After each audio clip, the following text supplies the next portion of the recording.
Middle class ವರ್ಗದವರು ಯಾವಾಗಾದರೂ ಹೊಸ ಬೈಕ್ ತೆಗೆದುಕೊಳ್ಳುವಾಗ ಯೋಚನೆ ಮಾಡಿದ್ದೀರಾ, ನೀವು ಮಾಡಿದ ರಾಂಗ್ ಸೆಲೆಕ್ಷನ್ ಹೇಗೆ ಪ್ರತಿ ತಿಂಗಳು ನಿಮ್ಮ ಪರ್ಸನ್ನು ಖಾಲಿ ಮಾಡುತ್ತಾ ಹೋಗುತ್ತದೆ ಅಂತ? ಹಾಗಾದರೆ ಇಲ್ಲಿ ನೋಡಿ, 125 cc engine bike versus 180 cc engine. 125 cc ಬೈಕ್ನ ಮೈಲೇಜ್ 52 ಪ್ರತಿ ಕಿಲೋಮೀಟರ್, 180 cc ಬೈಕ್ನ ಮೈಲೇಜ್ 34 ಕಿಲೋಮೀಟರ್ ಪ್ರತಿ ಲೀಟರ್. ಈಗ ನೀವು 1 ಲಕ್ಷ ಕಿಲೋಮೀಟರ್ ಅಷ್ಟು ಈ ಬೈಕನ್ನು ರನ್ ಮಾಡಬೇಕಾದ್ರೆ ನಿಮಗೆ ಬೇಕಾಗಿರುವ ಪೆಟ್ರೋಲ್ 125 cc ರನ್ ಮಾಡಲು 1923 ಲೀಟರ್ ಹಾಗೂ 180 cc ರನ್ ಮಾಡಲಿಕ್ಕೆ 2941 ಲೀಟರ್.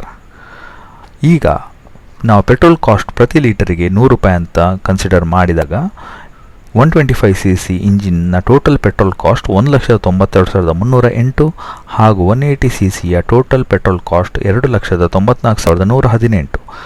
ಈಗ bike purchase price 125 cc purchase price 1,15,000, 180 cc purchase price 1,75,000. ಇದರ ಟೋಟಲ್ ಸೇವಿಂಗ್ ಈಗ ನೋಡಿದಾಗ ನಾವು 125 cc ಬೈಕ್ ಇದರ ವಿನ್ನರ್, ಹಾಗೂ ಇದರಲ್ಲಿ ನೀವು ಪೆಟ್ರೋಲ್ ಕಾಸ್ಟ್ ಮತ್ತು ಪರ್ಚೇಸ್ ಪ್ರೈಸ್ ಇದೆಯಲ್ಲ ಅದರ ಟೋಟಲ್ ಡಿಫರೆನ್ಸ್ ಆಗಿ ನೀವು 1,61,810 ರೂಪಾಯಿಯಷ್ಟು ಹಣವನ್ನು ಉಳಿಸುತ್ತೀರಾ.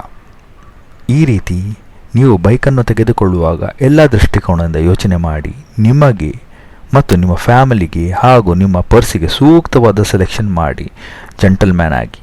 ಅದಲ್ಲದೆ ರಾಂಗ್ ಸೆಲೆಕ್ಷನ್ ಮಾಡಿ ಮಕ್ಕಳ ಹಾಗೆ ಆಗಬೇಡಿ. ಈ ಥರದ ಕಂಟೆಂಟ್ ಇಷ್ಟ ಆದಲ್ಲಿ ದಯಮಾಡಿ ಸಬ್ಸ್ಕ್ರೈಬ್ ಮಾಡಿ.